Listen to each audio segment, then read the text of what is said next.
Madoganari community and worshippers of the Church of the Brethren EYN were thrown to confusion following the sudden death of the Reverend in charge, Vincent Alaku. The tragic incident involving the 57-year-old Reverend occurred before the horrified eyes of the congregation, who had gathered to witness the sacred rituals of dedication of 2 children and taking of the Holy Communion, where he charged parents to bring up their children in the way of the Lord and in unity of the family.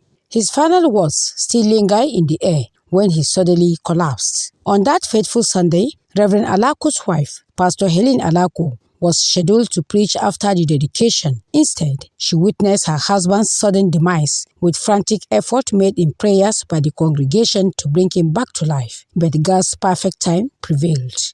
My joy is that he has died in the church when functioning.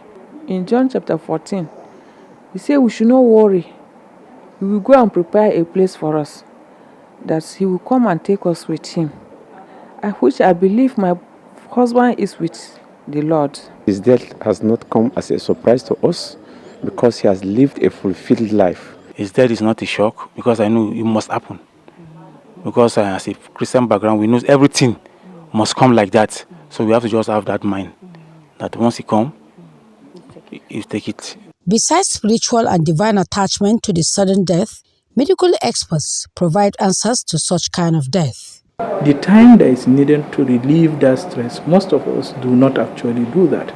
Due to 1 or 2 conditions, the heart has enlarged and it will send a massive clot to the lungs, which will now stop the breathing. A working man needs to actually help himself and then have a proper checkup. Hailed from Natural State, Reverend Alaku left behind a wife, 4 children and a legacy of spiritual importation, with his love for God and humanity evident in everything he did. Family, friends and colleagues gathered at the mortuary to pay their last respect to Reverend Vincent Alaku, who amidst tears and prayers bid farewell to him. Reverend